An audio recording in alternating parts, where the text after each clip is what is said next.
자, 반갑습니다. 지난 시간에 우리가 임진왜란을 봤죠. 그리고 연달아서 또 전쟁이 터지는 거예요. 그래서 우리가 지난 시간에 임진왜란, 일본의 도요토미 히데요시가 전국 시대를 통일하고 군대를 모아서 우리나라를 침략하는 과정을 봤고, 또 우리나라는 처음에는 굉장히 빠른 속도로 패배해 나갔었죠. 그래서 부산의 동래성, 부산진 다 함락당하고 또 쭉 올라와서 충주에서 신립장군이 탄금대에서 또 크게 패배하고, 그러면서 선조가 경복궁 이제 의주로 도망가고 경복궁이 불타고 이런 모습도 봤었고, 그리고 그나마 이제 희망을 가질 수 있었던 건 이순신이 이제 서해 남해 이렇게 바다를 장악을 했었고, 그리고 김시민 장군이 진주에서 크게 한번 이겼었고, 또 명나라가 지원을 들어오죠. 그래서 이하성 장군이 평양을 함락했었고, 그리고 권율이 행주산성에서 크게 이기는 그런 나름대로 승리하는 모습들도 봤습니다. 그래서 결과적으로는 우리가 이기는 그런 전쟁이었죠. 그러나 국제적으로 큰 변화가 불어오죠. 일단 일본은 도요토미 히데요시의 정권이 무너지고 도쿠가와 이에야스의 정권이 새롭게 들어섰었죠. 그래서 에도幕府가 들어섰었는데, 이제 도쿠가와 이에야스는 우리는 도요토미 히데요시가 임진왜란을 일으킬 때 거기에 돕지 않았다. 그러니까 새롭게 들어선 우리 정부와는 대화를 할 수 있지 않느냐라고 조선 정부에 얘기를 해서, 그때부터 조선 정부가 이제 일본으로 끌려가 있는 포로를 되돌려 받고 조선 통신사를 보내주죠. 근데 중요한 변화는 사실은 중국 쪽에서 있었죠. 명나라가 우리나라를 너무 무리하게 지원을 했기 때문에 이제 명나라는 굉장히 약해져 있었고, 그 틈을 타서 북방민족인 여진족이 굉장히 강해져 있었죠. 그래서 그 정도를 기억하시면 되겠고, 그래서 이제 북방민족인 여진족이 강해지면서 부족을 통일하고 누르하치가 후금이라는 나라를 세우게 되고 명나라를 압박해 들어오게 되죠. 여기까지 배우셨으면 전반적인 구조가 느낌이 오실 거예요. 우리 고려시대 때도 이미 이런 모습들을 봤었죠. 거란족도 마찬가지고 당시 여진족, 금나라도 마찬가지고, 이렇게 그들이 진짜 원하는 건 중국 본토를 다 차지하는 거지만, 혹시 그 과정에서 한반도에 있는 나라, 즉 뭐 당시엔 고려였을 거고 지금은 조선이 되겠죠. 그런 나라들이 자신들의 뒤를 공격할까 봐 한반도를 공격해 오는 그런 구조였었는데, 지금도 그거의 반복이라고 보시면 돼요.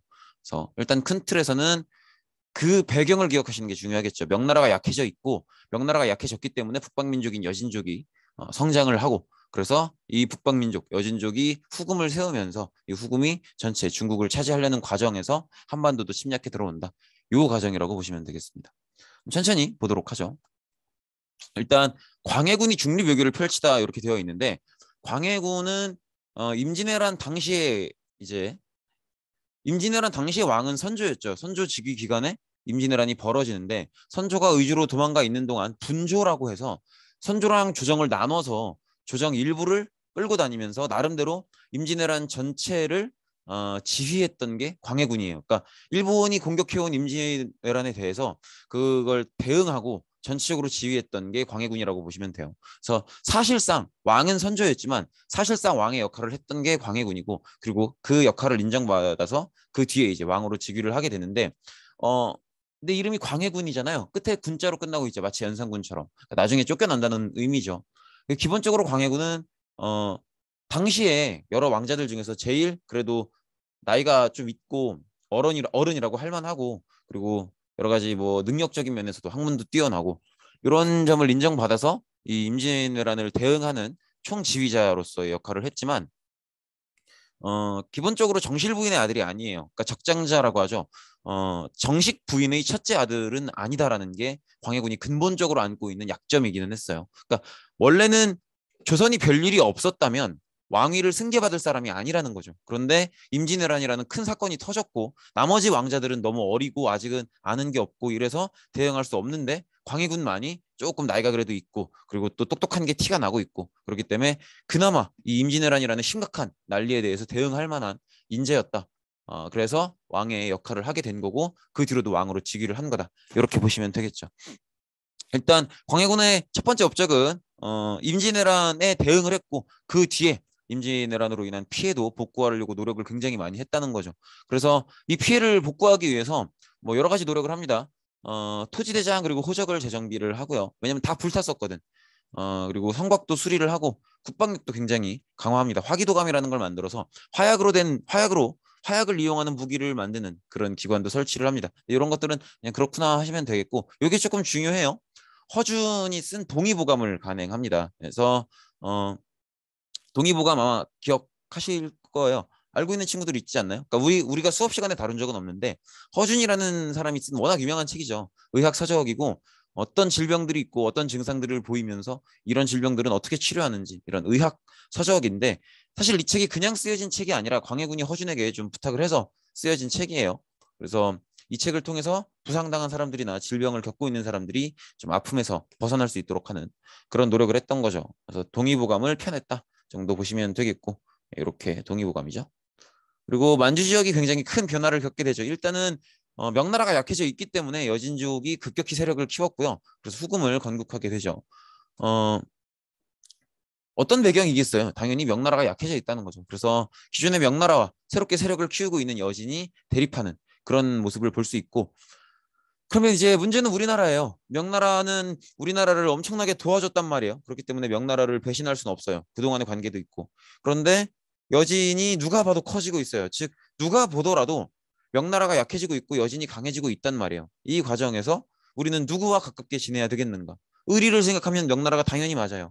그런데 명나라는 약해질 게 뻔하고 그 둘은 부딪힐 게 뻔해요. 그러면 우리는 지금 강해지고 있는 여진, 우리를 도와준 명나라.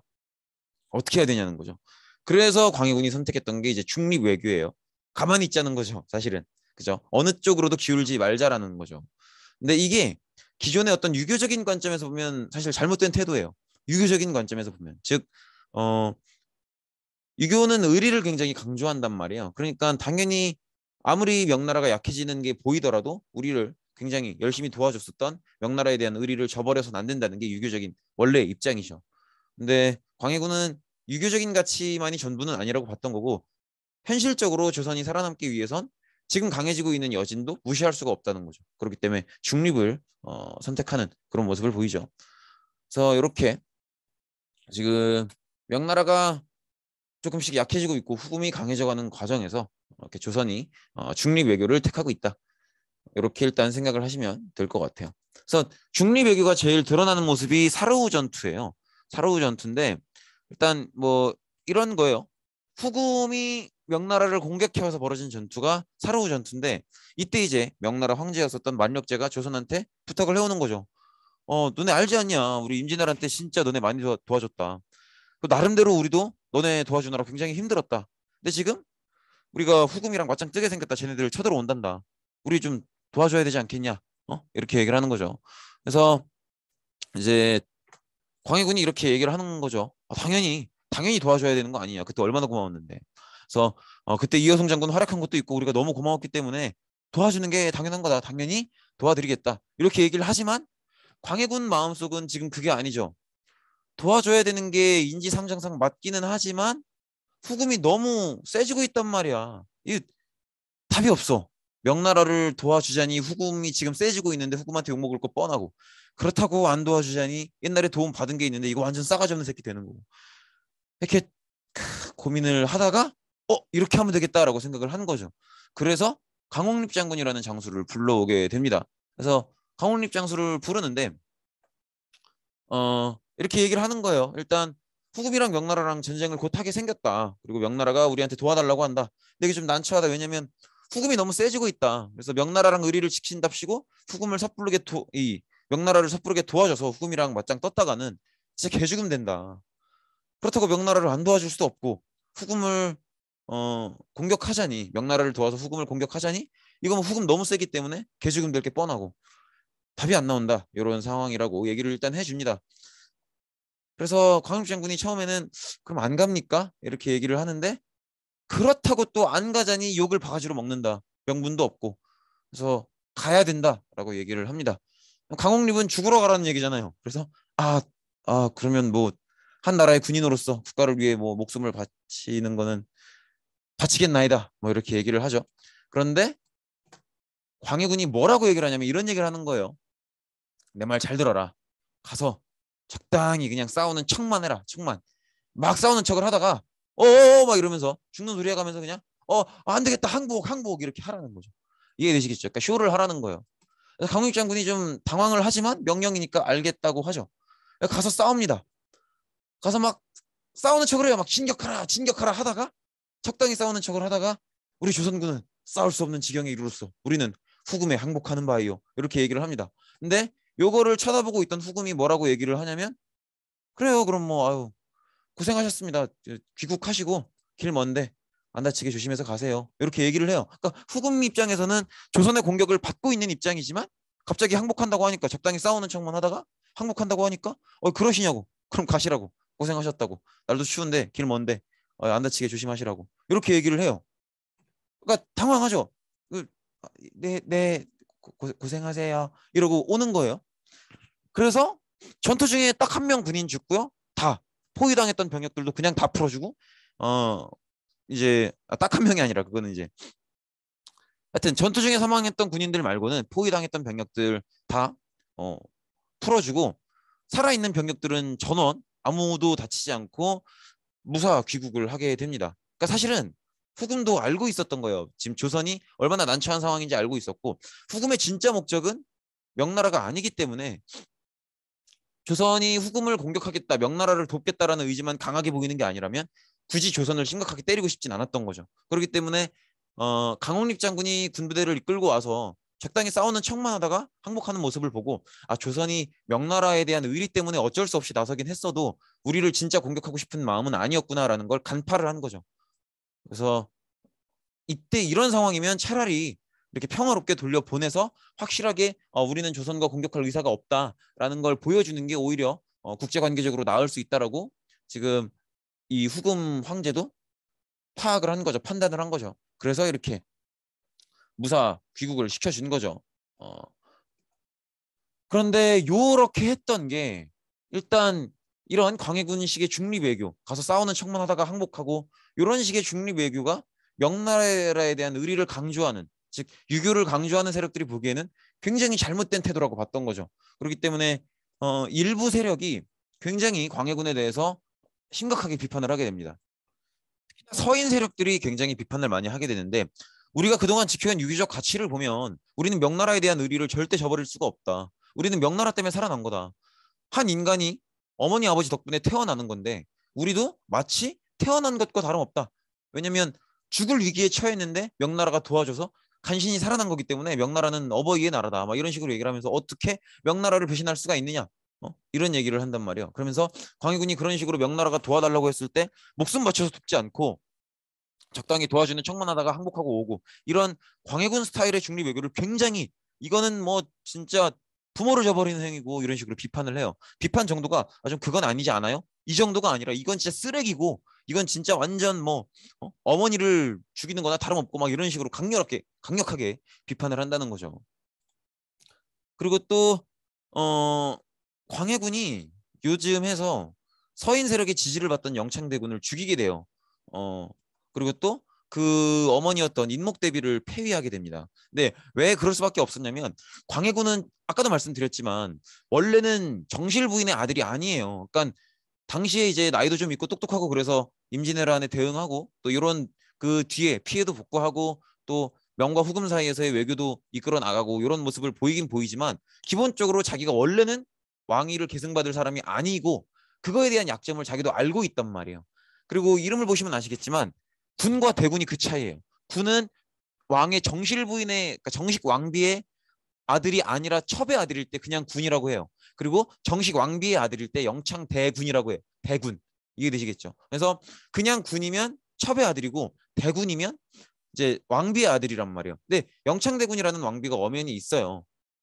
엄연히 있고 이 사람의 어머니가 인목대비인 거예요. 그러니까 선조의 아내가 인목대비고 그 아들이 영창대군인데 지금 일단 광해군이 즉위해 있는 상황이죠. 그럼 광해군 입장에서는 영창대군과 그 어머니 인목대비가 있는 것만으로도 자기의 왕위가 불안하단 말이에요. 언제든지 인목대비나 영창대군이 광해군은 정식으로 왕위를 계승받을 사람은 아니지 않느냐. 그러니까 정식으로 왕위를 계승받을 우리 영창대군이 적당히 장성을 했으면 이 영창대군이 왕위를 물려받아야 맞다 이렇게 주장하는 게 전혀 어색하지 않단 말이에요. 그러니까 굉장히 불안하기 때문에 결국에는 영창대군을 죽이고 인목대비를 폐위하게 됩니다. 왜냐하면 만약에 영창대군이 목소리를 내서 왕위로 올라가 버리면 그러면 자기는 죽은 목숨이 돼요. 그렇기 때문에 영창대군을 죽이고 인목대비를 폐위하게 되죠. 근데 서인 입장에서 보면은 광해군이 정말 몹쓸 짓을 하는 거죠. 왜냐하면 국제 외교적으로도 우리를 거의 살려줬었던 우리의 어떤 목숨의 은혜였었던 생명의 은인이었었던 명나라를 제대로 돕지 않고 사실상 배신 행위를 한 거고 그리고 집안일에 대해서도 자기 동생을 죽이고 자기 어머니라고 대접해 드려야 될, 자기 친어머니는 아니지만 자기 어머니라고 대접을 해드려야 될 인목대비를 쫓아내버린 거기 때문에 서인 입장에서는 광해군은 유교라고는 진짜 근본도 모르는 아주 싹 바가지 없는 기본도 안 된 인간이라고 볼 수밖에 없는 거죠. 그래서 서인 세력이 이제 광해군을 몰아내는 정변을 일으키게 됩니다. 그리고 이제 인조를 새 왕으로 추대하게 되죠. 근데 이게 사실 광해군 입장도 이해를 해야 되는 게 인목대비는 선조가 굉장히 늦은 나이에 들였던 왕비예요. 그렇기 때문에 광해군이 인목대비보다 나이가 많아요. 심지어 9살이 오빠예요. 여러분들 한두 살 차이만 나도 막 중이 동생들 보면 막 몇 년생 이러면서 동생 막 이러잖아요. 그런데 얘들은 지금 9살이 오빠라고. 9살이. 이해되시겠죠? 근데 어머니 대접을 해드려야 돼. 새어머니인 거야. 상상해 보셨어요? 나보다 어린 새어머니. 난 토할 것 같은데? 나는 우리 아버지가 나보다 어린 여자를 어머니라고 드리면은 내가 어머니라고 얘기를 해야 되고, 그리고 난 진짜 토할 것 같은데. 어쨌든 이런 상황이니까 광해군의 입장도 사실은 이해가 가는 면이 있죠. 어쨌든 서인 세력이 광해군이 이딴 짓을 하는 걸 보고 막 인목대비를 폐위하고 영창대군을 죽이고 이런 모습을 보면서 결국 광해군은 진짜 아니다 라고 해서 광해군을 몰아내고 정변을 일으키고 인조를 새 왕으로 추대하게 됩니다. 그래서 인조가 왕위로 올라오고요. 당연히 인조는 서인이 세운 왕이니까 서인이 정치를 주도하겠죠. 그리고 서인은 기본적으로 유교를 중시하잖아요. 그렇기 때문에 의리를 중시한단 말이에요. 그러면 서인의 외교적인 입장은 어떻겠어요? 안 배워도 뻔히 아시지 않겠나요? 광해군이 명나라를 대충 돕다가 이렇게 쫓겨났잖아요. 그걸 쫓아낸 게 서인이라고. 그럼 서인은 외교를 어떻게 하겠어요? 명나라와 후금 중에 누구 편에 서겠어요? 당연히 명나라 편이죠. 명나라를 가까이 하고 후금을 멀리하는 외교 정책을 하는데 후금이 보기에는 어떻겠어요? 얘네들 봐라. 이렇게 되는 거예요.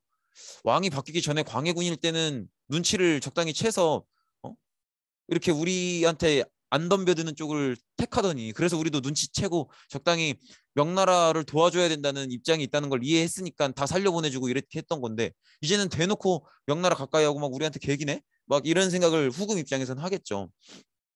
그래서 어, 이 후금이 우리에 대해서 얘네들 봐라 이렇게 생각하고 있는 과정에서 음, 이괄의 난이라는 게 벌어져요. 이괄의 난은 뭐냐면 인조 반정 과정에서 이괄이라는 사람이 나름대로 공을 세웠었어요. 인조를 즉위시키는 과정에서. 그런데 이괄이 자기에 대한 대우가 적정치 못했다고 느꼈던 거죠. 그래서 일으킨 반란이 이 이괄의 난이에요. 이괄의 난이고 그리고 이 이괄의 난이 벌어지는 과정에서 이 혼란한 틈을 타서 후금이 침략해 들어오게 됩니다. 이게 이제 정묘호란이고 이때는 이제 관군 그리고 의병들이 함께 저항을 하게 됩니다. 그리고 후금도 명나라랑 전쟁을 하고 있던 게 있었기 때문에 조선이랑 오랫동안 싸울 수는 없었어요. 그래서 후금이 조선한테 뭐라고 하냐면 일단 후금은 확인하고 싶은 거예요. 명나라한테 그렇게 열심히 명나라를 도와줄 건지 우리랑 정말 그렇게 안 좋은 관계로 쭉 갈 건지 이걸 확인하고 싶었기 때문에 뭐라고 얘기를 하냐면 형제 관계를 맺자. 우리 후금을 형으로 대우해줘라. 이렇게 요구를 해요. 근데 이제 조선도 후금이 너무 세게 이제 후금의 군사력이 세다는 걸 아니까 일단 요거는 인정합니다. 그리고 왜냐하면 정묘호란으로 후금이 공격해 들어왔을 당시에도 조선이 대체로 전투에서 패배해요. 그렇기 때문에 후금의 이 형제관계 요구를 일단 받아들이게 됩니다. 그리고 후금도 계속 조선을 완전히 정복시키기는 어려운 상황이에요. 명나라랑 싸우는 게 있었기 때문에 동시에 공격은 어려운 거죠. 그래서 후금도 형제관계 받아들였으면 됐다 이러고 돌아가게 됩니다. 돌아가게 되는데 정치를 주도하고 있던 서인이 자신들의 원래 명나라를 가까이 하고 후금을 멀리하는 이런 정책을 버리지 않고 계속 가져가는 거죠. 그래서 일단 조선은 계속 명나라를 돕는다.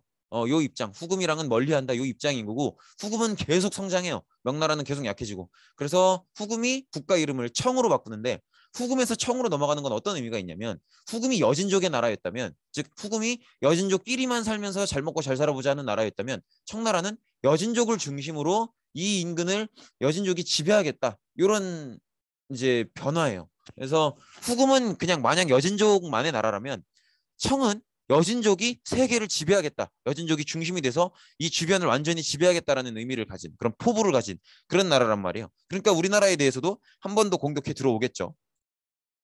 그래서 결국에는 이제 조선한테 우리는 예전에 후금 시절에 여진족끼리만 잘 먹고 잘 살자고 하는 그런 나라가 아니다.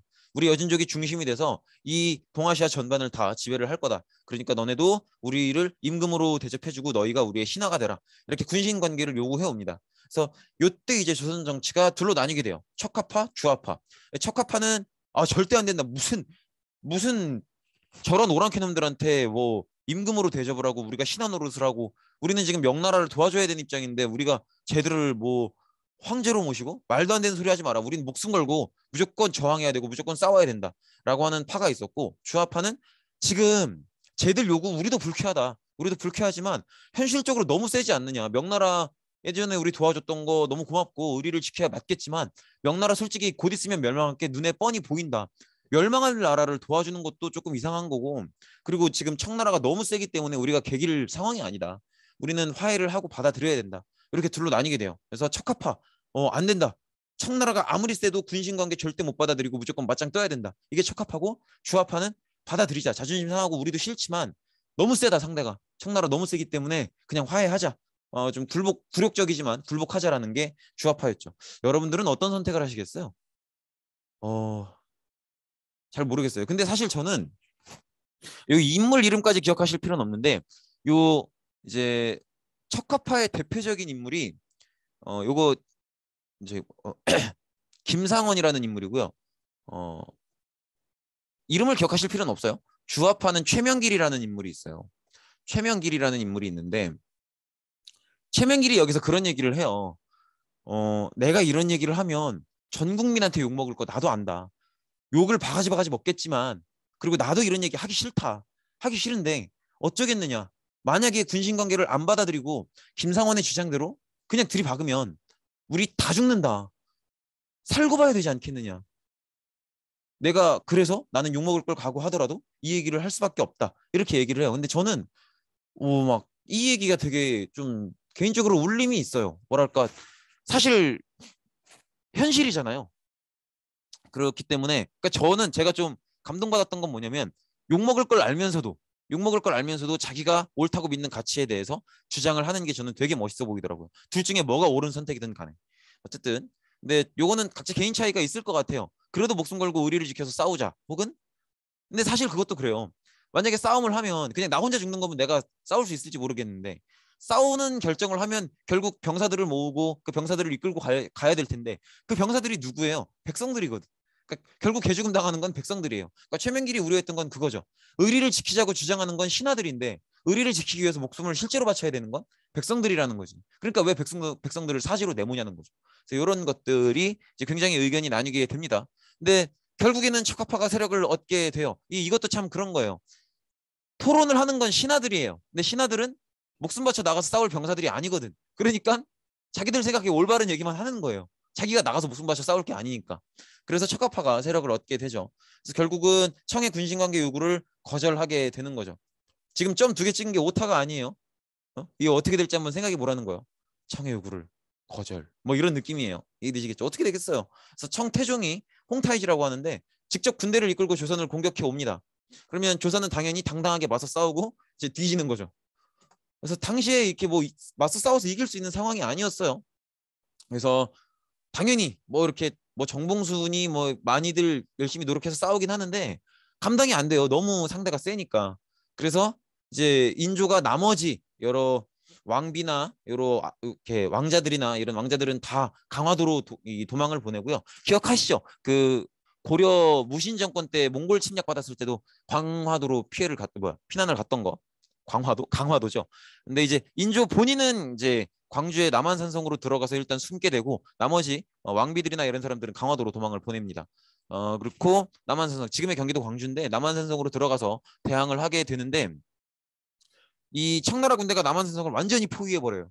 그리고 이 상태에서 고립되면서 몇 번 나가서 싸워보기도 하지만 당연히 다치고 그러면서 결국에는 패배를 하게 됩니다. 여기가 남한산성이에요.